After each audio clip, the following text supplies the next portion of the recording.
Hello, good evening all of you. आप सभी को शुभ संध्या। स्टार्ट कर लेते हैं, जल्दी से जुड़ जाइए जो लोग ऑनलाइन करना चाहते हैं। और बस 10 मिनट लेट हैं और 10 मिनट करने में लग जाता है, थोड़ा सा ऑनलाइन करने में लग जाता है, कुछ ना कुछ इशू आ जाते हैं। मेरी आवाज़ आ रही है?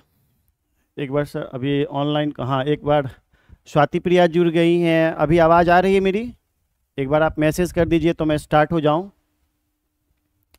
ऐसे बाय डिफ़ॉल्ट आवाज़ आ रही होगी, सब कुछ ओके है। हाँ, चलिए स्वाति स्टार्ट कर लेते हैं। आज तीसरा लेक्चर है और मैंने आपको वॉइस के बारे में सिखाया था। आपको 2 लेक्चर में मैंने आपको कोशिश की थी कि टेंस के वॉइस कैसे स्ट्रक्चर करते हैं, मैंने बताया था। और आज हम लोग अगले रूल पे चलेंगे और मुझे लगता है कि पास्ट टेंस तक हम लोग पढ़ चुके हैं वॉइस में, और उसके बाद सिंपल फ्यूचर से आज स्टार्ट करते हैं। ठीक है? रूल नंबर आई थिंक मुझे लगता है 3 2 3 3 6 और 7वां रूल होगा। ठीक है? Hello sir, hello hello Swati. Start करते हैं अब हम लोग रूल नंबर 7 से। रूल नंबर 7 ले लेते हैं और अभी हमारा होगा simple future tense. Simple future tense यानी सिंपल फ्यूचर टेंस का हम कैसे पैसिव वॉइस बनाते हैं, है ना। एक टेंस से पूछता है तो आपका अभी टेंस तुरंत खत्म हो जाएगा। अब तो अभी टेंस में आप देख लेंगे कि किस तरह से बनाते हैं सिंपल फ्यूचर टेंस का। पहले तो आपको एक्टिव वर्ब फॉर्म लिखना पड़ेगा, है ना। आप बता सकते हैं एक्टिव वर्ब फॉर्म क्या होगा इसका? एक्टिव वर्ब फॉर्म और passive verb form. Passive verb form आपको याद है एक्टिव वर्ब फॉर्म इसका क्या होता है? आपको याद होना चाहिए कि इसमें हम शैल या विल का यूज करते हैं, देन V1, है ना। अब शैल या विल को उसी तरह रहने देंगे। शैल या विल हमारा मॉडल्स है। अब प्लस V1 को हम यूज करेंगे यहाँ पे B प्लस V3 में। आपको मैं एक चीज बता दूं यहाँ पे स्वाति प्रिया, यस शैल या विल प्लस V1, ठीक है। आपको एक चीज जानकारी देना है कि शैल या विल के बाद जो V1 लगता है दरअसल वो वर्ब का फर्स्ट फॉर्म नहीं है। इसे हम लोग बेयर इन्फिनेटिव कहते हैं। ये हमारा बेयर इन्फिनेटिव फॉर्म होता है, bare infinitive form of verb इसको कहते हैं। क्यों ऐसा कहते हैं, क्या कारण है इसका?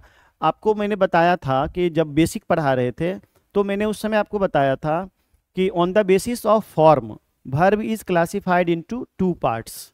First one is finite verb and second one is non finite verb. तो नॉन फाइनाइट वर्ब जो मैंने बताया था तो उसमें आपको एक डिफिनीशन हमने बताया था कि जो सब्जेक्ट के नंबर, पर्सन और टेंस से नहीं बदलता है ना। जैसे आप लिखते हैं you can do it, you can do it, तो अब आप गौर करेंगे यू के जगह पे अगर हम ही भी लिख देते हैं तो भी हम यहाँ डू ही लिखते हैं। आप गौर करेंगे ही कैन डू इट, मतलब है कि ही को हम चेंज नहीं करते, सॉरी डू को हम चेंज नहीं करते। यानी कि वर्ब का पहला फॉर्म जब सब्जेक्ट के नंबर तथा पर्सन के आधार पर नहीं बदले तो वह बेयर इन्फिनेटिव कहलाता है। ठीक से सुनिए फिर से कि वर्ब का फर्स्ट फॉर्म जब सब्जेक्ट के नंबर अथवा पर्सन के बदलने से जो रूप नहीं, जो V1 नहीं बदलता है वह V1 कहलाता है bare infinitive form of verb, यानी वर्ब का बेयर इन्फिनेटिव फॉर्म। ऐसे में नॉन फाइनाइट चैप्टर पढ़ाऊंगा तो उसमें आपको मैं बताऊंगा, लेकिन फिलहाल आपको ये याद रखना है कि bare infinitive form of verb किसको कहते हैं। यानी कि वर्ब का वह फॉर्म, वर्ब का फर्स्ट फॉर्म जो सब्जेक्ट के नंबर, पर्सन के आधार पर नहीं बदलता है। आपने देखा यहाँ पे यू को हमने ही में बदल दिया लेकिन यहाँ पे कोई परिवर्तन नहीं हुआ, उसको कहते हैं bare infinitive form of verb. चलिए तो हम इस bare infinitive form of verb को EJMR प्लस V3 में न बदल के B प्लस V3 में बदलते हैं, ठीक है ना। अब इसका हम एक एग्जाम्पल ले लेते हैं, एक एग्जाम्पल ले लेते हैं। जैसे लेते हैं he will start some business, he will start some business, है ना। तो जब हम ये देखिए हमारा सब्जेक्ट हो गया या शैल या विल हो गया, यहाँ पर ये V1 हो गया बेयर इन्फिनेटिव और ये हमारा ऑब्जेक्ट हो गया। तो इसको हम इधर ले आएंगे, यहाँ लिख देंगे सम बिजनेस, उसके बाद विल दे देंगे।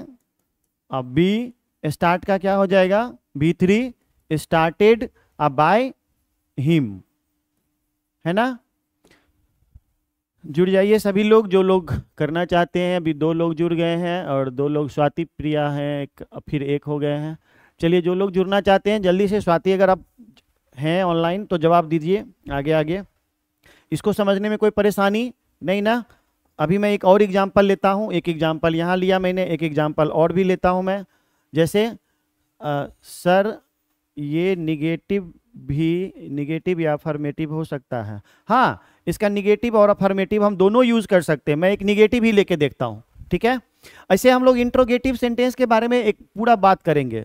अभी सिर्फ निगेटिव हम बात कर लेते हैं। इंट्रोगेटिव का पूरा जब पढ़ाएंगे तो इंट्रोगेटिव में यस नो क्वेश्चन आएंगे, WH क्वेश्चन आएंगे। उम्मीद करते हैं आज ही पढ़ेंगे हम लोग।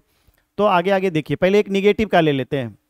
जैसे I shall not do it, I shall not do it. अगर ये सेंटेंस देखिए आप तो निगेटिव है ये, बस इसको इधर कर लेना है इट। अब इट के अनुसार तो शैल नहीं लगेगा, क्या लगेगा, it will not be done. ये V1 है, V1 को कौन सी बदल देते हैं, देखिए V1 को बदल दिए थे B + V3 में, तो बी डन कर दिए। और बाय और आई का क्या ऑब्जेक्टिव केस हो जाएगा, में। तो इस तरह से हम चेंज कर सकते हैं, ठीक है। निगेटिव मैं आपको बता रहा हूं कि इंट्रोगेटिव सेंटेंस को हम लोग, यस स्वाति प्रिया बोल रही जी सर, इंट्रोगेटिव सेंटेंस को हम लोग बाद में पढ़ेंगे, एक पूरा सेक्शन में पढ़ेंगे। उसमें चूंकि यस नो क्वेश्चन आएंगे, WH आएंगे, WH में भी कुछ सब्जेक्ट की तरह होगा, कुछ ऑब्जेक्ट की तरह होगा, तो थोड़ा ट्विस्ट होने वाला है। लेकिन अभी आप एक बगल से देखते चलिए। चलिए अब हम आते हैं रूल नंबर 8 पे। रूल नंबर 8, रूल नंबर 8 में मैं आपको पहले बताता हूं फ्यूचर कंटिन्यूअस का, लेकिन उसका पैसिव नहीं बनाएंगे। लेकिन क्यों नहीं बनाएंगे ये जानना जरूरी है। तो अभी हम लिखते हैं यहाँ पे फ्यूचर कंटिन्यूअस टेंस का नाम, फ्यूचर कॉन्टिन्यूअस टेंस। और फ्यूचर कॉन्टिन्यूअस टेंस का पैसिव कैसे बनाएंगे तो ध्यान से देखिएगा। इसका एक्टिव वर्ब फॉर्म क्या होगा। अच्छा, एक्टिव वर्ब फॉर्म को ना AVF अब लिख देते हैं, यानी समझ में तो आपको आ ही जाता होगा एक्टिव वर्ब फॉर्म। तो उतना पूरा बड़ा लिखने से कोई फायदा नहीं है, आप समझ जाते हैं। इसका होता है शैल या विल प्लस, आपको याद होगा टेंस का structure, plus B plus V4, ठीक है जी। और जब हम इसका बनाएंगे पैसिव में तो क्या लिखेंगे, शैल या विल प्लस बी।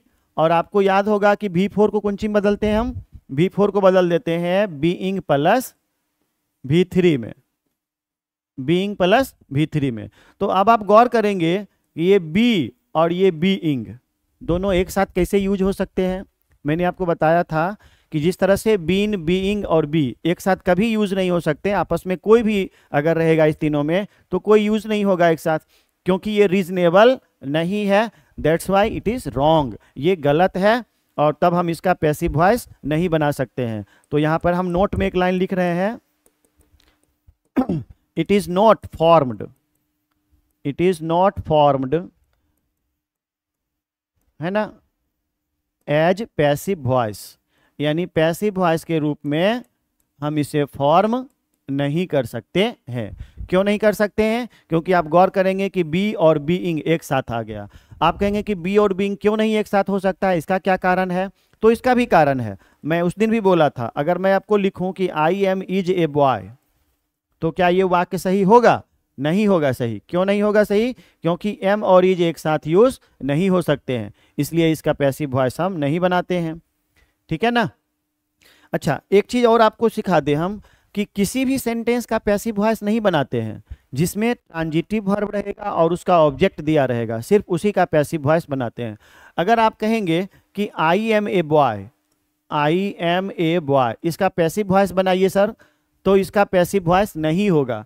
क्यों नहीं होगा इसका पैसिव वॉइस, क्योंकि इसमें ना तो ट्रांजिटिव वर्ब है और ना ही इसका ऑब्जेक्ट है, तो इसका पैसिव वॉइस नहीं बनाएंगे। यानी पैसिव वॉइस बनाने के लिए उस वाक्य में कम से कम एक ट्रांजिटिव वर्ब रहना जरूरी है, और ट्रांजिटिव वर्ब रहेगा तभी उसका ऑब्जेक्ट रहेगा, और उसी ऑब्जेक्ट को हम सब्जेक्ट बनाते हैं, तब हम उसका पैसिव वॉइस बनाते हैं। यानी कि आपको ये याद रखना है कि if the sentence consist any transitive verb with object, then it is possible to make a structure of passive voice of that sentence. यानी उस वाक्य का पैसिव वॉइस बनाना तभी संभव होगा, ठीक है ना। तो इसीलिए इसका पैसिव वॉइस हम नहीं बना सकते हैं। चलिए, तो इसका भी पैसिव वॉइस नहीं बना, तो अब हम आ जाते हैं फिर से उस रूल नंबर 8 को हटाते हैं और फिर से लिखते हैं रूल नंबर 8। चूंकि 8 तो अभी हुआ नहीं, इसका तो पैसिव वॉइस बना ही नहीं, तो फिर से रूल नंबर 8 ही लिखेंगे और नाम देंगे अब हम इसका future perfect tense. Future perfect tense, इसका एक्टिव वर्ब फॉर्म क्या होगा, पैसिव वर्ब फॉर्म क्या होगा, बताइए। एक्टिव वर्ब फॉर्म इसका क्या होगा भाई, इसका होगा शैल या विल प्लस शैल या will plus have plus V3। ये इसका स्ट्रक्चर होता है, किसका, ये होता है एक्टिव वर्ब फॉर्म का। और इसका पैसिव वर्ब फॉर्म का स्ट्रक्चर होगा शैल या विल प्लस हैव प्लस ये V3 को बदल देंगे बिन प्लस V3 में, ठीक है ना। इसको बदल देंगे, इस V3 को बदल देंगे बिन प्लस V3 में। आपके फॉर्मूला को मैंने लिखाया हुआ है। तो अब आप एक एग्जांपल लेके देख सकते हैं इसको।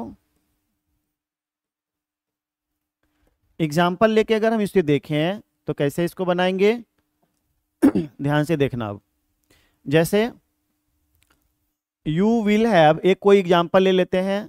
You will have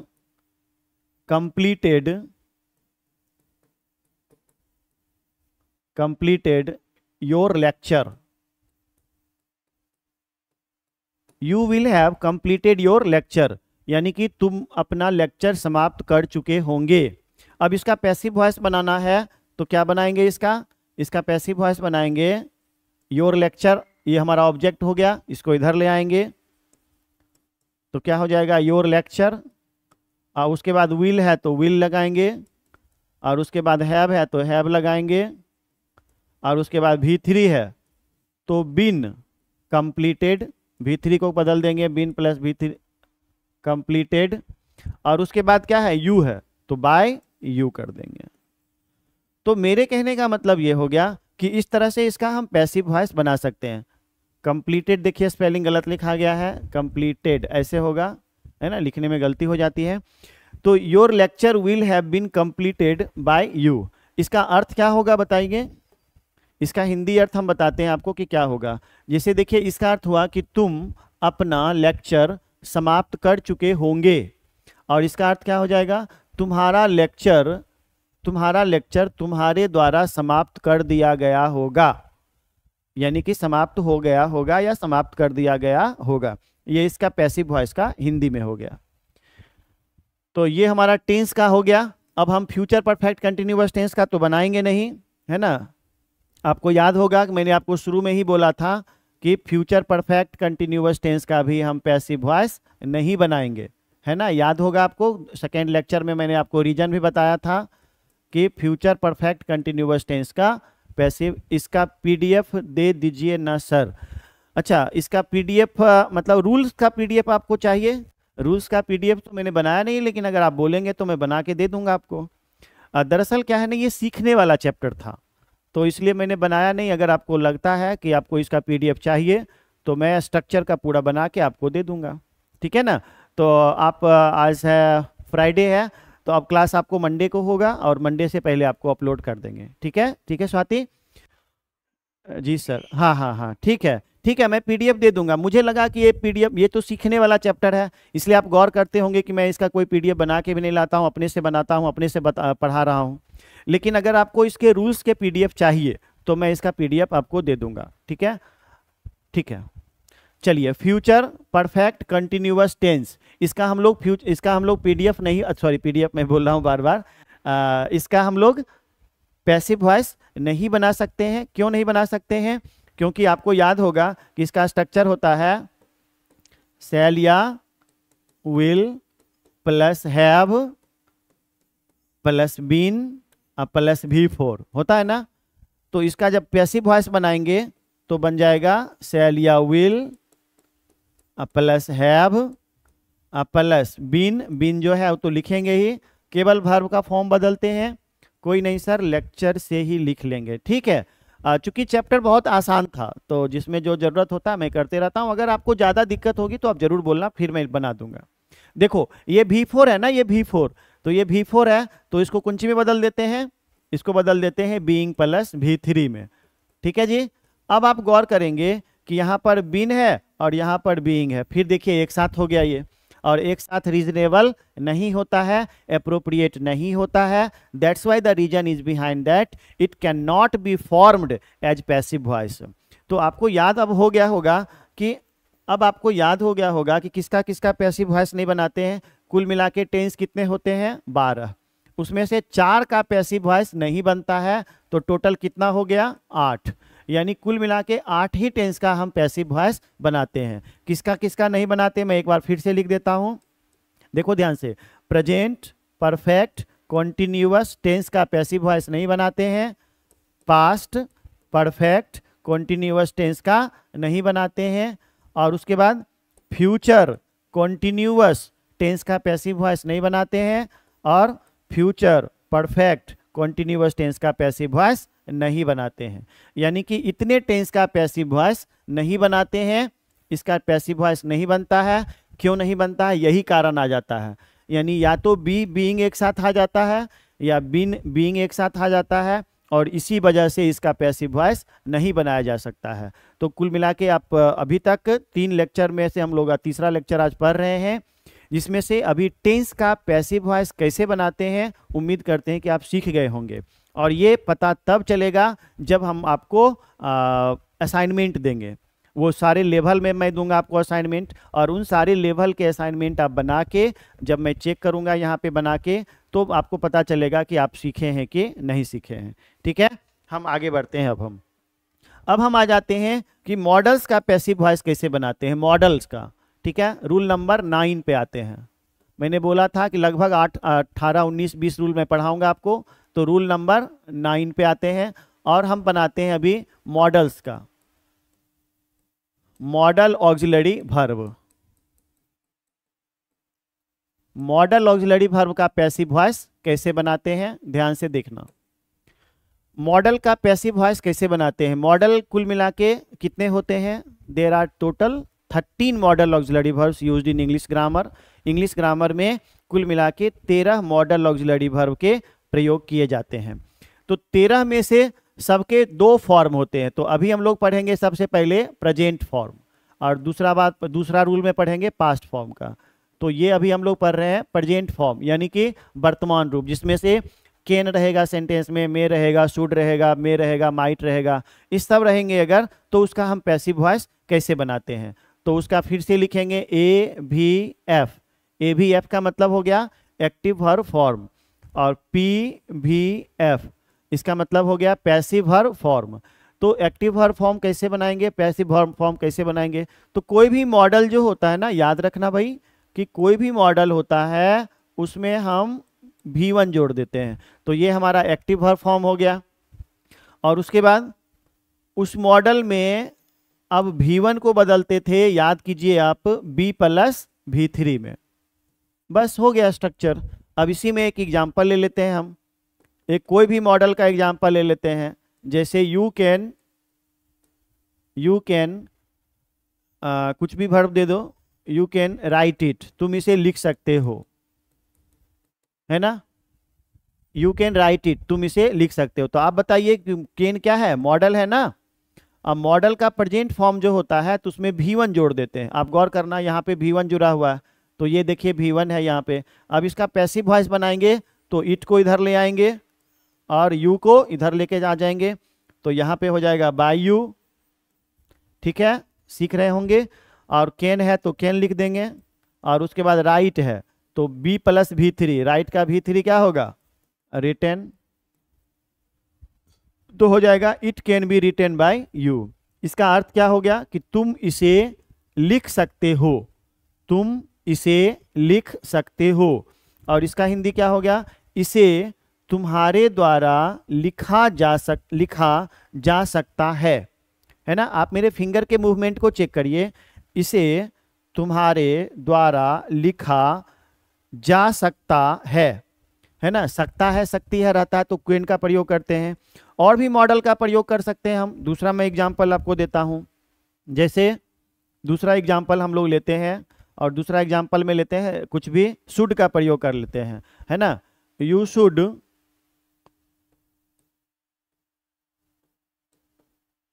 should complete it now, तुम्हें इसे अभी पूरा करना चाहिए, कंप्लीट इट नाउ, ठीक है। इसका पैसिव वॉइस बनाएंगे, it can be written by you, ठीक है। स्वाति आप समझ रही हैं, बिल्कुल, बहुत बढ़िया।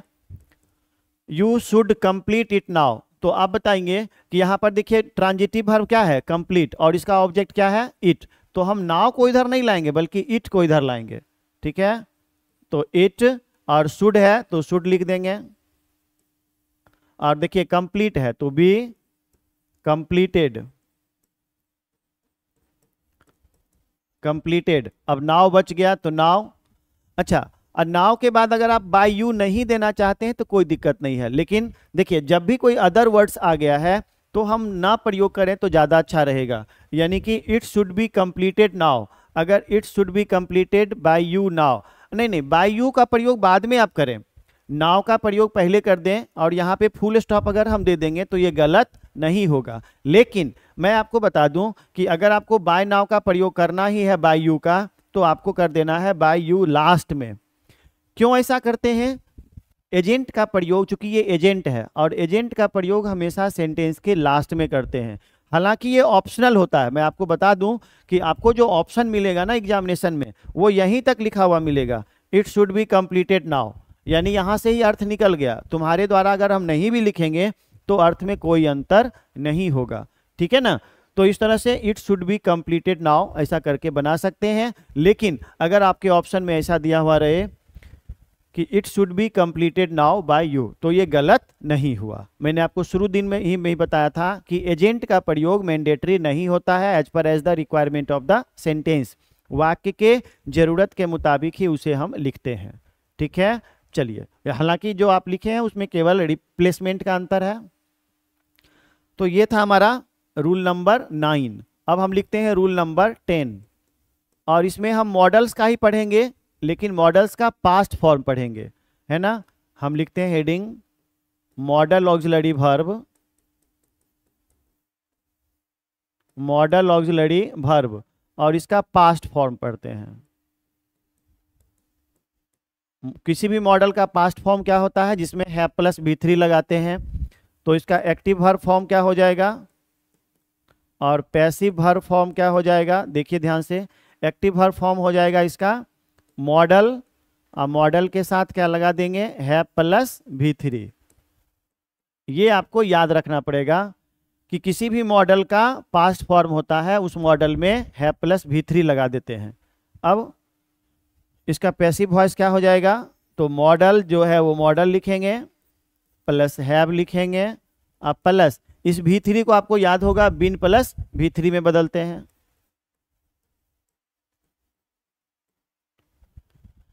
ठीक है ना।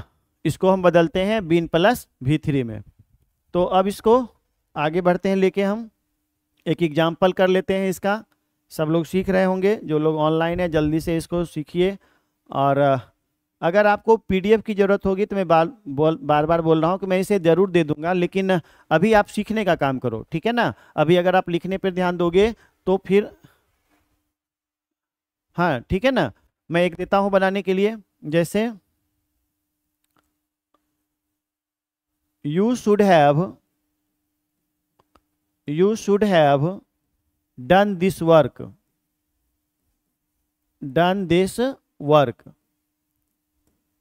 है ना। आप बताइए इसका क्या होगा। मैं वेट कर रहा हूं, आपसे एक बनवाता हूं मैं। आप जो ऑनलाइन है, 2 लोग ऑनलाइन दिख रहे हैं, आप बताइए। स्वाति प्रिया एंड स्वीटी, आप रेगुलरली आप दोनों ऑनलाइन रहते हैं, बताइए स्वीटी एंड स्वाति, आप बताइए इसका क्या पैसिव वॉइस होगा। अभी मैंने रूल यहाँ पे लिखा है, और ये है हमारा मॉडल ऑक्सिलरी वर्ब का पास्ट फॉर्म, और पास्ट फॉर्म के बारे में अभी हम पढ़ रहे हैं। तो बताइए इसका क्या होगा। देखिए ये V3 है, इसका ऑब्जेक्ट क्या है, ट्रांजिटिव वर्ब का ऑब्जेक्ट क्या है, यहाँ पर दिस वर्क लिखा हुआ है, तो यहाँ पर हम लिख देंगे दिस वर्क, दिस वर्क। और उसके बाद क्या कर देंगे, शुड है तो शुड लिख देंगे। उसके बाद हैव, और फिर V3 का क्या कर देंगे, इट शुड बी कंप्लीटेड। अच्छा अभी नहीं लिखे हैं, this work should have been, this work should have been done by you, ठीक है, it should have been done by you, sorry this work should have been done by you, ये इसका क्या हो जाएगा, पैसिव वॉइस हो जाएगा, this work should have been done. ठीक है, अब बिल्कुल ठीक है स्वाति, अब बाय यू नहीं भी लिखेंगे तो चलेगा, बिल्कुल ठीक है, आप सही जवाब दे रही हैं। अब हम आगे बढ़ जाते हैं थोड़ा सा, अब मॉडल्स का सीख गए होंगे, और मॉडल्स का एग्जाम्पल अगर आप कहेंगे तो मैं दूंगा एक आध एग्जाम्पल, है ना। एक क्वेश्चन में देता हूं बनाने के लिए दूसरे मॉडल से, जैसे you may have, you may have, कोई भी वर्ब देता हूं, you may have written this letter, you may have written this letter, इसका बनाइए, मैं वेट कर रहा हूं। You may have written this letter, तो दिस लेटर को इधर ले आएंगे, है ना। चलिए बनाइए, तो मैं थोड़ा वेट ही कर लूं, आपसे एक आध बनवा लेता हूं तो मैं संतुष्ट हो जाता हूं। चलिए बना के दिखाइए, क्या होगा इसका, एक लाइन, थोड़ा लिखने में टाइम लगेगा। हाँ, this letter may have been written by you, this letter may have been written by you, बहुत बढ़िया, fantastic. This letter may have been written by you, चलो बहुत बढ़िया, बाय यू लास्ट में लिख देंगे। चलो, तो इसका मतलब है कि तुम लोग सीख रहे हो और हम आगे बढ़ जाते हैं अब हम, ठीक है ना। अब हम आगे बढ़ जाते हैं रूल नंबर 9, कौन सा रूल नंबर अभी हम लोग किए थे, अभी हम लोग किए थे रूल नंबर 10, अभी हम लोग पढ़ेंगे अब रूल नंबर 11, ठीक है ना, रूल नंबर 11। और रूल नंबर 11 में हम लोग पढ़ेंगे अब, मैंने मॉडल्स का पढ़ा दिया, अब इन्फिनिटिव का पढ़ते हैं, इन्फिनिटिव का पैसिव वॉइस कैसे बनाते हैं, और इन्फिनिटिव का स्ट्रक्चर क्या होता है, 2 + V1, इस स्ट्रक्चर को पढ़ेंगे, ठीक है।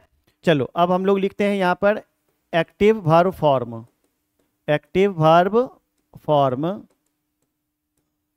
और इसका लिखेंगे पैसिव वर्ब फॉर्म, ठीक है ना। अब इन्फिनिटिव का कैसे बनाएंगे, इन्फिनिटिव का स्ट्रक्चर आपके सामने में लिखा हुआ है, 2 + V1।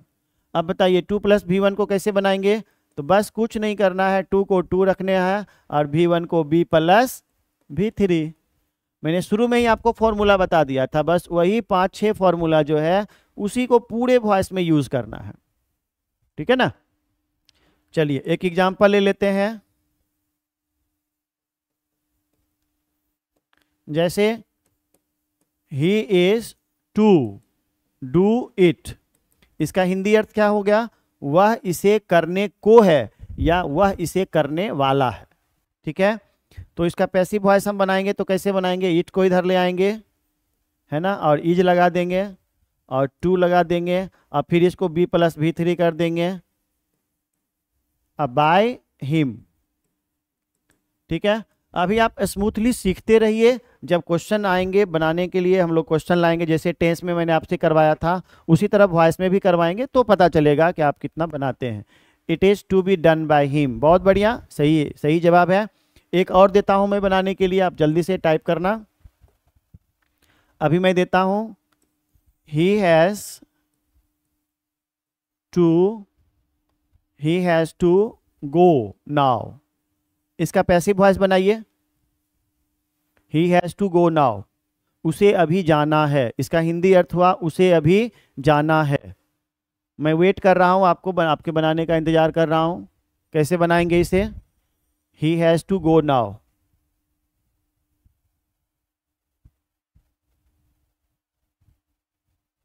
बताइए, दो लोग ऑनलाइन है, बताइए he has to go now, इसका पैसिव वॉइस कैसे बनाएंगे? इसका पैसिव वॉइस बनाएंगे क्या? इसका पैसिव वॉइस नहीं बना सकते हैं। क्यों नहीं बना सकते हैं इसका पैसिव वॉइस? इसका पैसिव वॉइस नहीं बनाएंगे। क्यों नहीं बनाएंगे? आप गौर करेंगे कि यहाँ पे गो कौन सा वर्ब है? इंट्रांजिटिव वर्ब है। मैंने जान के दिया था कि आप बनाते हैं तो गलत कैसे बनाते हैं। और इंट्रांजिटिव वर्ब का पैसिव वॉइस नहीं बनाते हैं, है ना? आपको बोलना चाहिए था कि sir it is not formed, transitive verb नहीं है। बिल्कुल बिल्कुल, इसमें ट्रांजिटिव वर्ब नहीं है, इसलिए इसका पैसिव वॉइस नहीं बनेगा। मैंने जान के दिया ताकि हो सकता है कि आप गलत बनावे। चलिए कोई बात नहीं, आप सीख गए हैं, तो इसका पैसिव वॉइस हम नहीं बनाएंगे। ये याद रखिएगा कि जब ट्रांजिटिव वर्ब नहीं रहेगा तो उसका पैसिव वॉइस नहीं बनाएंगे। चलो तो एक देता हूं मैं, जैसे he has to complete it now. इसका अर्थ हुआ उसे अभी इसे पूरा करना है। अब इसका बनाइए। इसका तो बनेगा, चूंकि कंप्लीट एक ट्रांजिटिव वर्ब है, इसका ऑब्जेक्ट भी देखिए दिया हुआ है इट, तो इसका बनाइए। इसका पैसिव वॉइस बनाइए, मैं वेट कर रहा हूं।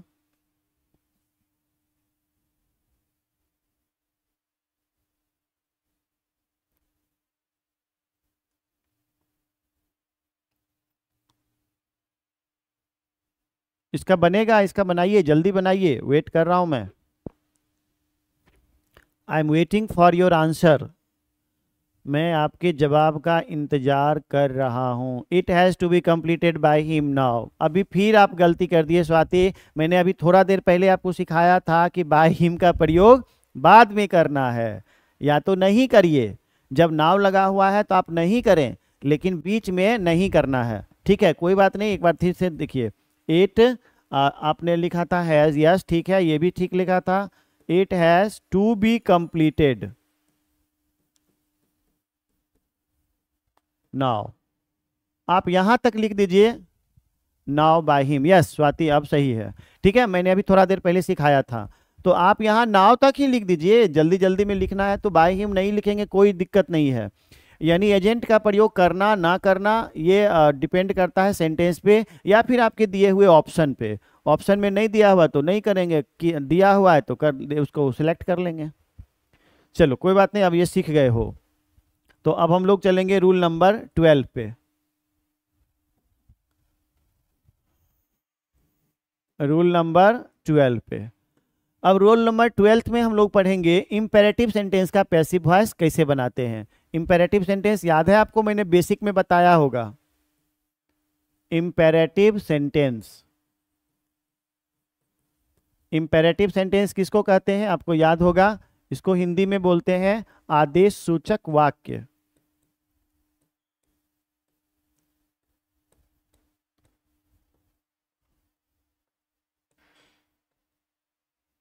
आदेश सूचक वाक्य। इसका पैसिव वॉइस कैसे बनाएंगे बताइए। चलिए मैं उसमें से रूल नंबर 12 में सबसे पहला लिखता हूं order expressing. Order expressing imperative sentence, यानी कि ऑर्डर को बतलाने वाले इंपेरेटिव सेंटेंस। इसका पैसिव वॉइस कैसे बनाएंगे। हेडिंग मैंने दिया रूल नंबर 12 में कि order expressing imperative sentence, passive voice इसे कैसे बनाएंगे। चलो अब इसका लिखते हैं active form. Active verb form लिख दीजिए और पैसिव वर्ब फॉर्म लिख देते हैं।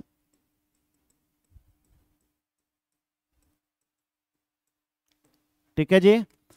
चलिए अब बताइए कि इसमें एक्टिव वर्ब फॉर्म क्या होगा। इसका ऑर्डर वाला रहता है तो सेंटेंस किससे शुरू होता है, V1 से।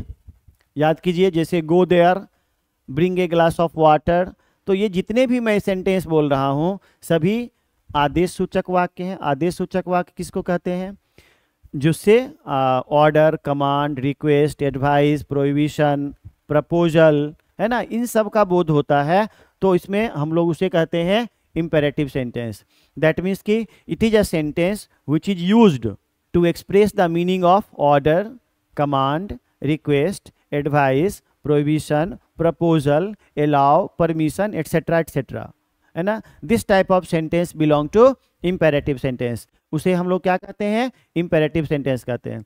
तो V1 प्लस ऑब्जेक्ट, ठीक है, और ये V1, अब इसको ना हम लोग दो तरीके से बनाते हैं। थोड़ा सावधानी से अब सीखना है, क्योंकि शुरू वाला तो बहुत आसान था, अब थोड़ा सा टफ होते जाएगा धीरे धीरे। आप एकदम बारीकी से धीरे धीरे सीखो। तो अभी V1 प्लस ऑब्जेक्ट। अब आपको मैं सिखाऊं कि इसको कैसे चेंज करते हैं। तो सबसे पहले लिख देंगे यहाँ पे ऑर्डर का रहेगा, तो you are ordered, you are ordered. देखो टू बी प्लस V3 हो गया, बस कुछ नहीं करना, उसके बाद फिर से करना you are ordered to plus फिर से V1 प्लस ऑब्जेक्ट। एक तो ये तरीका हो गया, ठीक है ना। अब दूसरा तरीका से भी इसके बनाते हैं। दूसरा तरीका क्या है? LET, लेट लगाते हैं। चूंकि ये ऑर्डर का सेंटेंस है इसलिए इसमें लेट लगाएंगे। अब प्लस ये ऑब्जेक्ट जो यहां पर था उस ऑब्जेक्ट को यहां पे कर देंगे। यहां पे फिर से क्या करेंगे? उस ऑब्जेक्ट को ले आएंगे। उसके बाद V1 है तो B प्लस V3, ठीक है। ऐसे करके बनाते हैं। ये दोनों रूल लिखा हुआ है और इस दोनों रूल से पहले मैं आपको बना के दिखाता हूं, ठीक है। चलिए यहां पे रखते हैं।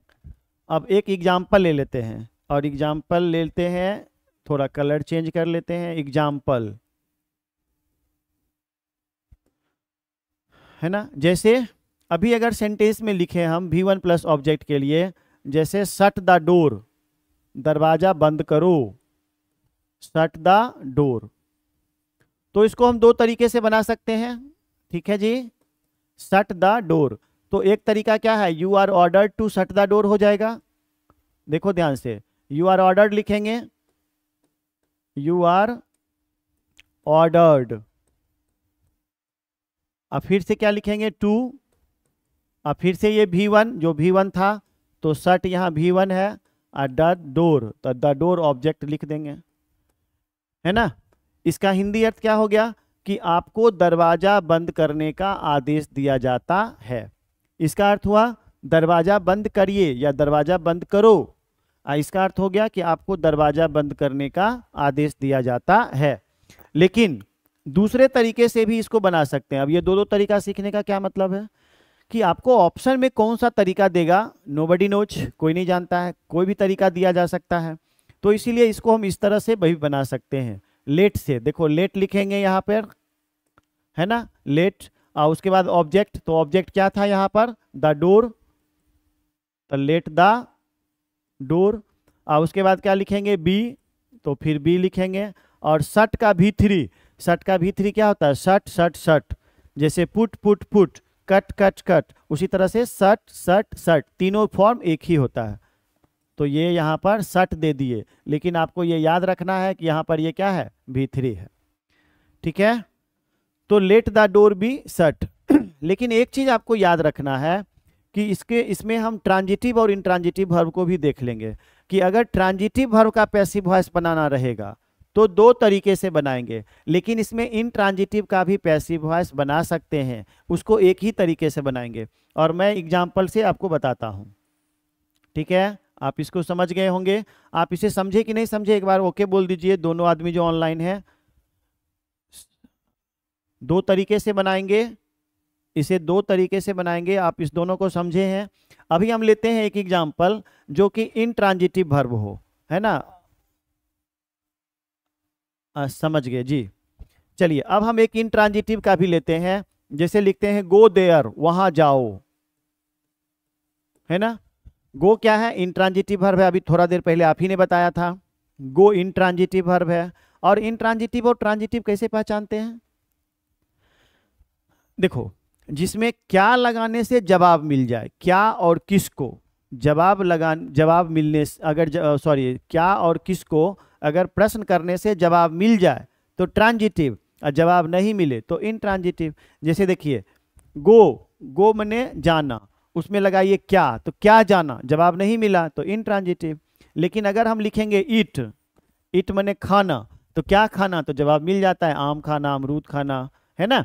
तो इट का मतलब हो गया यहाँ पे खाना, जो कि हो गया ट्रांजिटिव वर्ब, और ये हो गया इंट्रांजिटिव। लेकिन हम इसका भी पैसिव वॉइस बनाते हैं। इसका पैसिव वॉइस कैसे बनाएंगे, तो इस तरीके से बनाएंगे, you are ordered, you are ordered to go there, ठीक है। लेकिन अगर आप इसे एडवाइज मानेंगे कि वहां जाइए, वहां जाओ, है ना, आपको मैं सलाह दे रहा हूं कि वहां जाइए, तो आप बस केवल ऑर्डर्ड के जगह पे एडवाइज्ड कर देना, बस ADVISED। यानी इसका अर्थ हो गया आपको वहां जाने का आदेश दिया जाता है, और इसका अर्थ हो गया आपको वहां जाने की सलाह दी जाती है। तो दोनों का मतलब एक ही हुआ। Totally depends upon your given option, that means कि if in your option this particular answer is given, that means कि your answer should be this, ये आपका आंसर होना चाहिए। अगर ऐसा दिया हुआ है कि in your answer, in your option advised is used, so your answer is advised, तो आपका जवाब एडवाइज से हो जाएगा, ठीक है। तो यानी इसको दोनों तरीके से बना सकते हैं, लेकिन इसको अगर हम लेट से बनाएंगे तो देखिए गलत हो जाएगा, लेट से, क्योंकि लेट के बाद हमको ऑब्जेक्ट चाहिए, जो कि इसका ये ट्रांजिटिव वर्ब नहीं, तो इसका ऑब्जेक्ट ये नहीं है, तो लेट के बाद हमको ऑब्जेक्ट ही नहीं मिला, तो इसका मतलब लेट से इसे नहीं बना सकते। तो नियम फाइनली क्या निकला कि अगर ट्रांजिटिव वर्ब रहेगा तो उसको दो तरीके से बना सकते हैं, एक ये तरीका से और एक लेट वाले से, और इंट्रांजिटिव वर्ब रहेगा तो उसको एक ही तरीके से बना सकते हैं, ठीक है। चलिए एक और मैं देता हूं बनाने के लिए, आप अभी बना के दिखाओ। Bring a glass of water, bring a glass of water, bring a glass of water, इसका पैसिव वॉइस बनाइए। मैं वेट कर रहा हूं, मैं आपसे भी बनवा लेता हूं तो सेटिस्फाई हो जाता हूं कि आपको भी बनाने आ जा रहा है। जो लोग ऑनलाइन है, हाँ चलिए आप बना के दिखाइए। Bring a glass of water, एक ग्लास पानी लाओ, बनाइए।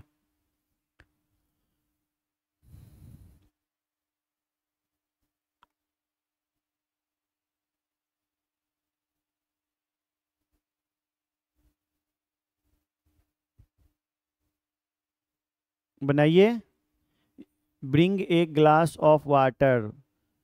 टाइप करने में हो सकता है दिक्कत हो रही होगी, संभवतः मोबाइल से अगर आप यूज़ कर रहे हैं तो मोबाइल से थोड़ा टाइम तो लगेगा लिखने में, लेकिन कोई बात नहीं, टाइपिंग स्पीड बढ़ाइए।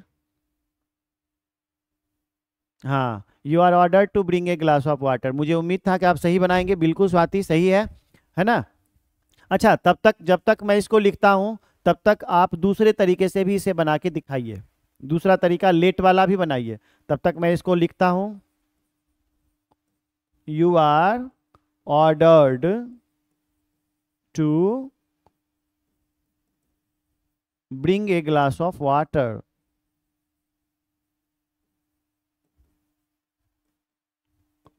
है ना, you are order to bring a glass of water. अब बताइए दूसरे तरीके से आप बना के दिखाइए, मैं वेट कर रहा हूँ। आपसे मैं थोड़ा ज़्यादा मेहनत करवा रहा हूँ, लेकिन कोई बात नहीं, मेहनत करने वालों की कभी हार नहीं होती, और लहरों से डर के नौका पार नहीं होती। यानी जो लहर से डर गया तो नौका को पार नहीं कर सकता है, इसलिए मेहनत तो करना पड़ेगा। अंग्रेजी में एक कहावत है, labour never goes in when, यानी कि मेहनत कभी बेकार नहीं जाता है, तो मेहनत तो करना पड़ेगा। और मैं इतना मोटिवेट कर रहा हूँ, तब तक आपका आंसर आ जाना चाहिए था, ठीक है। मैं ही बना देता हूँ क्योंकि ज़्यादा टाइम लग रहा है आपको। तो क्या लिखेंगे, पहले लेट लिखेंगे, और उसके बाद देखिए ये हमारा वर्ब था, इसका ऑब्जेक्ट क्या है, A bring of glass of water में ए ग्लास ऑफ वाटर, तो let a glass of water, और B brought, bring, let the water brought, sorry let water नहीं देंगे, देखो पहले देंगे लेट, ये इसका हमारा ऑब्जेक्ट क्या था, ब्रिंग का ये पूरा ऑब्जेक्ट था, एक ग्लास ऑफ वाटर यानी एक ग्लास पानी, तो आपको लेना let the water be brought, let a glass of water be brought, correction कर लीजिए,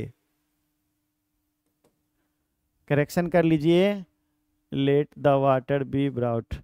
थोड़ा सा करेक्शन और कर लीजिए, थोड़ा करेक्शन और कर लीजिए, क्योंकि ब्रिंग जो वर्ब है ना, ये इस वर्ब का पूरा ऑब्जेक्ट है, एक ग्लास ऑफ वाटर, केवल वाटर नहीं। तो एक ग्लास ऑफ को फिर कहाँ रखिएगा?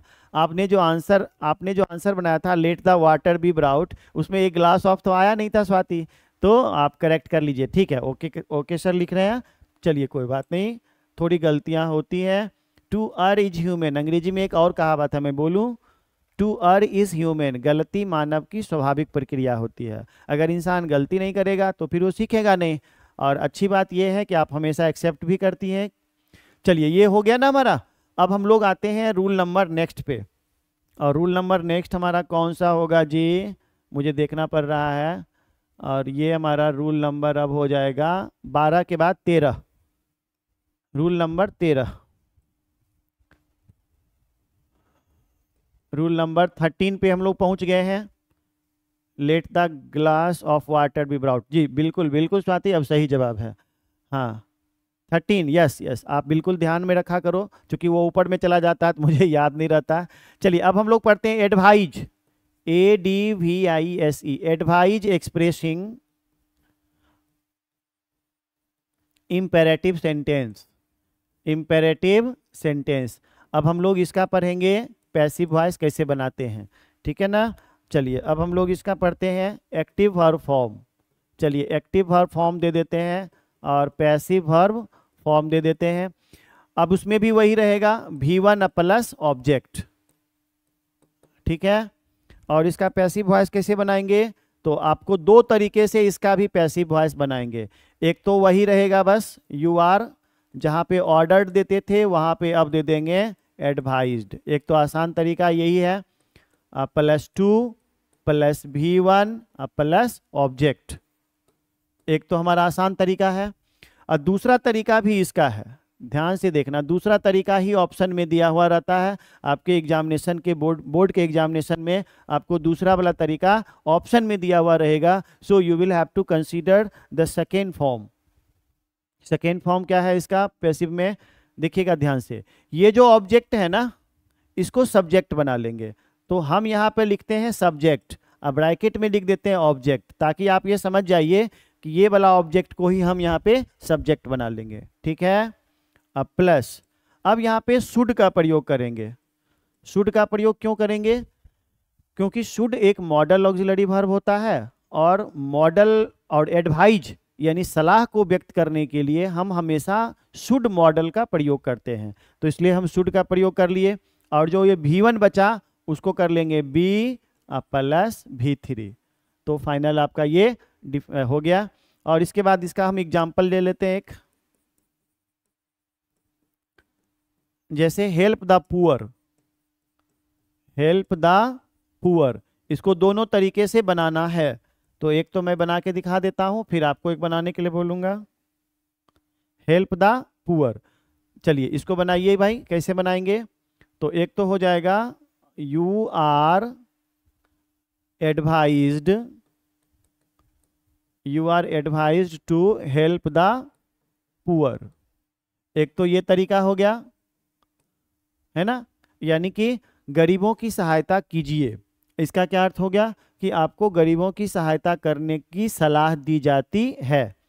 लेकिन इसका दूसरा तरीका भी होगा बनाने का, क्या हो जाएगा, द पुअर को इधर ले आएंगे, द पुअर, और उसके बाद शुड, ठीक है, और उसके बाद फिर से B प्लस V3 देंगे ना यहाँ पे, तो B और हेल्प का V3 क्या हो जाएगा, हेल्प्ड। अब इस दोनों का अर्थ देखिए, गरीबों की सहायता की जानी चाहिए, और इसका अर्थ क्या हो गया, आपको गरीबों की सहायता करने की सलाह दी जाती है। तो दोनों का अर्थ आप गौर करेंगे, इस तीनों के अर्थ में कोई अंतर नहीं है, केवल अलग अलग फॉर्मेशन लिखे हुए हैं। मैंने फर्स्ट डे में ही आपको वॉइस में बताया था कि तीनों का ये जो तीन अर्थ सेंटेंस लिखे हुए हैं एक्टिव और पैसिव वॉइस में, दो पैसिव है एक एक्टिव है, तीनों का अर्थ एक समान होगा, लेकिन तीनों के रूप अलग अलग हैं। आप देखिए सेंटेंस का अलग अलग स्ट्रक्चर है, लेकिन सबका अर्थ एक ही समान है। इसका अर्थ है गरीबों की सहायता करो, इसका अर्थ है आपको गरीबों की सहायता करने की सलाह दी जाती है, और इसका अर्थ हो गया गरीबों की सहायता की जानी चाहिए। ठीक है, मेदू बनाने के लिए एक आपको हमेशा की तरह लिखिए, take the medicine on time. Take the medicine on time, समय पर दवाई लीजिए। बताइए, इसको बना के दिखाइए, मैं वेट कर रहा हूं।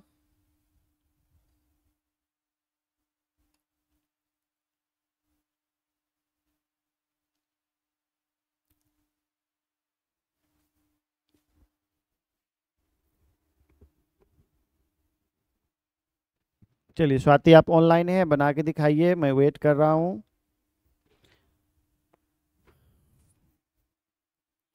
Take the medicine on time, एक तरीका तो कम से कम बना के दिखाइए, इसका क्या बनेगा। चलिए आप मिला लीजिए, मैं जो बना रहा हूँ, चूँकि टाइम लगता है टाइप करने में आपको।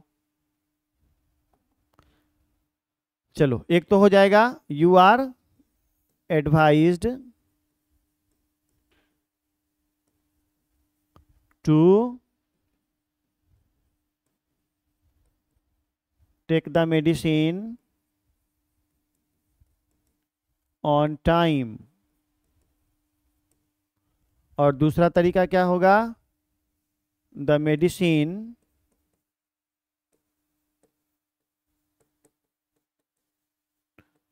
should be taken on time। ठीक है ना, तो इसका हो जाएगा the medicine should be taken on time. तीनों का अर्थ फिर से मैं बता देता हूं। इसका है समय पर दवाई लीजिए, इसका अर्थ हो गया आपको समय पर दवाई लेने की सलाह दी जाती है। और इसका हो गया दवाई समय पर ली जानी चाहिए। स्वाति प्रिया कह रही है हेलो सर, क्या कोई इशू है भाई?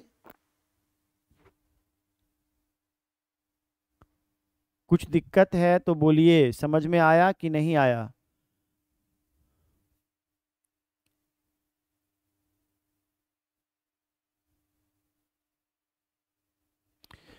चलिए कोई बात नहीं, आप समझ तो रहे होंगे। चलिए मैं अगले रूल पे चलता हूं, और आप अभी लिखे थे थोड़ा देर पहले 13 है, इसका मतलब कोई दिक्कत नहीं, चलो कोई बात नहीं। चलिए अभी मैं अब लिखता हूं रूल नंबर 14। और रूल नंबर 14 में हम लोग पढ़ेंगे request expressing sentence. Request expressing imperative sentence.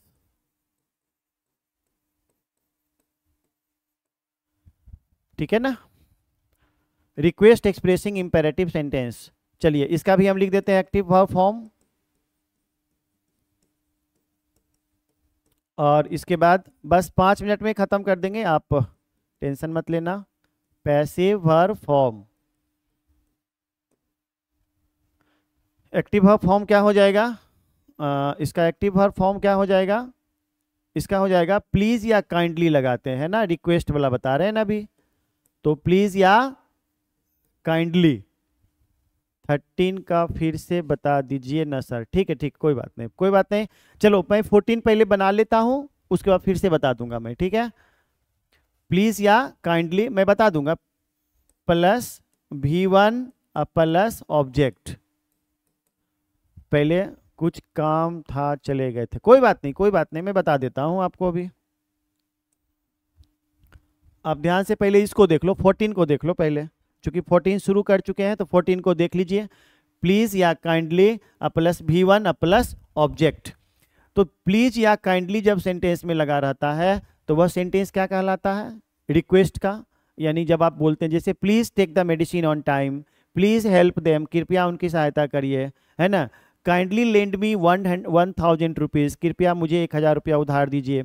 तो कहने का सेंटेंस है कि इस तरह के जो भी सेंटेंस होते हैं जिसमें प्लीज या काइंडली लगे रहते हैं वो रिक्वेस्ट एक्सप्रेसिंग इंपेरेटिव सेंटेंस कहलाते हैं। तो इसको हम बनाएंगे, कैसे बनाएंगे? जैसे इसको एक ही तरीके से बनाएंगे, इसमें कुछ नहीं, जहां पर ऑर्डर्ड लिखते थे, जहां पर एडवाइज लिखते थे, वहां पे हम कर देंगे रिक्वेस्टेड। तो you are requested you are requested plus, अब ये प्लीज या काइंडली फिर से नहीं लिखेंगे, क्यों? क्योंकि यू आर रिक्वेस्टेड में ही इसका सेंस आ गया। Plus 2 plus V1 plus object. ठीक है जी, पहले इसको सीख लीजिए, फिर मैं 13 भी बता दूंगा आपको। तो प्लीज या काइंडली प्लस V1 ऑब्जेक्ट। एक एग्जाम्पल देख लेते हैं, एक एग्जाम्पल देख लेते हैं, जैसे प्लीज गो देयर। चलो इसको ऐसे भी लिख सकते हैं, इसमें इंट्रांजिटिव का भी बना सकते हैं, प्लीज गो देयर। इसको जब हम पैसिव में बनाएंगे तो कैसे बनाएंगे?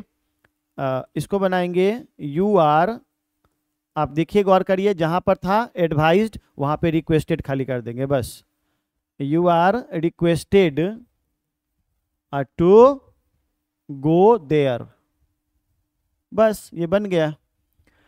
कुछ नहीं करना था इसमें, बस प्लीज के जगह पे क्या करना है, यू आर रिक्वेस्टेड कर देना है, और दोनों को जोड़ने के लिए बीच में 2 लगा देते हैं, और बस फिर से V1 प्लस ऑब्जेक्ट लिख, you are requested to go there. बहुत बढ़िया, आप तो स्वाति प्रिया पहले से जान रही हैं। चलिए 13 में भी आपने पूछा था, तो 13 में मैं बता देता हूँ। देखो ध्यान से, 13 में कुछ नहीं किए थे, बस केवल जहाँ ऑर्डर्ड लगाते थे वहाँ पे हमने क्या कर दिया था, एडवाइज्ड कर दिया था, बस केवल। देखो एक चेंजेज यहाँ किए थे, और दूसरा चेंजेज हमने किया था कि इस ऑब्जेक्ट को यहाँ पे सब्जेक्ट बना लिए। उसके बाद चूंकि एडवाइज जहाँ होता है वहाँ शुड का प्रयोग करते हैं, तो आपको ये याद रखना पड़ेगा कि शुड, और उसके बाद V1 है तो B प्लस V3 कर दिए बस। यानी हेल्प द पुअर रहेगा तो you are advise to help the poor, या फिर the poor should be helped. ऐसा ही मैंने बताया था आपको। यानी मेरे कहने का मतलब ये होगा कि अगर ट्रांजिटिव वर्ब रहेगा तो दोनों तरीके से बना सकते हैं, और इनट्रांजिटिव वर्ब रहेगा तो एक ही तरीके से बना सकते हैं। इनट्रांजिटिव वर्ब रहेगा तो ऊपर वाले से बनाएंगे, और ट्रांजिटिव रहेगा तो दोनों तरीके से बना सकते हैं। खाली इसमें उसमें लेट लगाते थे, इसमें शुड लगाएंगे, बस इसको याद रखना है आपको। और उसमें भी B प्लस V3 देते थे, इसमें भी B प्लस V3 देते हैं। यानी कि इंपेरेटिव सेंटेंस का हमने 3 पढ़ लिया, ऑर्डर वाला, एडवाइज वाला और रिक्वेस्ट वाला। अब हम लोग पढ़ेंगे प्रोहिबिशन वाला और लेट वाला। LET लेट से जो सेंटेंस शुरू होता है, जैसे let's dance together, let me go now, इस तरह के सेंटेंसेस का पैसिव वॉइस कैसे बनाएंगे ये हम लोग सीखेंगे, लेकिन ये हम लोग सीखेंगे अगले दिन। स्वाति आप बता दीजिए कि आपने जो 13 पूछा था वो समझ में आ गया आपको?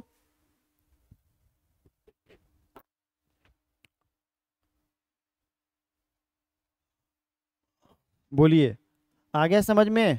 हाँ जी सर बोल रही हैं। चलिए ठीक है, तो आज हम लोग यहीं पर रखते हैं। अभी 14 तक हो गया है, और एक दिन और लगेगा जिसमें हम आपको बताएंगे इंट्रोगेटिव सेंटेंस का पैसिव वॉइस कैसे बनाते हैं, जिसमें यस नो क्वेश्चन आ जाएंगे, फिर लेट वाला बचा हुआ है, और उसके बाद जिसमें 2-2 ऑब्जेक्ट रहता है उसका कैसे बनाएंगे, और कुछ स्पेशल केसेस मैं आपको बताऊंगा। तो कुल मिला के 18-19 रूल हम लोग पढ़ेंगे। ठीक है, यानी 4-5 रूल या 3-4 रूल आप कह सकते हैं, जितना में आप सीख जाए उतना मैं बताऊंगा आपको। और ये क्लास होगा अब मंडे को, आज फ्राइडे हो गया, और मंडे को आपको अगर फिर भी दिक्कत, आज सर आएंगे। केमिस्ट्री वाले सर की बात आप कर रहे हैं, शायद केमिस्ट्री वाले सर आपको बोले होंगे क्लास में कि अभी 1 महीने तक 30 जून तक आपका क्लास इवनिंग में नहीं होगा, बल्कि वो मॉर्निंग में ही हुआ करेगा। तो हम उम्मीद करते हैं कि आपका क्लास हो रहा होगा। अभी आप 1 घंटा रेस्ट करके अब 8 बजे बायोलॉजी का क्लास होगा, तो आप 8 बजे से बायोलॉजी का क्लास ज्वाइन कर लेंगे। ठीक है, आज का क्लास समझ में आ गया होगा, उम्मीद करते हैं कि समझ में आ रहा होगा। तो ठीक है, आप सबसे फिर से गुड नाइट बोलेंगे, और इसको यहीं छोड़ के और फिर हम लोग मंडे को मिलेंगे। तो मंडे को इसको बढ़ा के अब एक क्लास में आपका वॉइस खत्म होगा, फिर क्वेश्चन आंसर होगा। तो मिला जुला के स्पीड ठीक है, 3-4-5 लेक्चर में हम खत्म कर ले रहे हैं एक चैप्टर को। तो लगभग 1 वीक लग जाता है, क्योंकि 3 ही क्लास होता है, तो थोड़ा टाइम लग जाता है। ठीक है, तब तक के लिए be happy, have a good night, thank you, bye.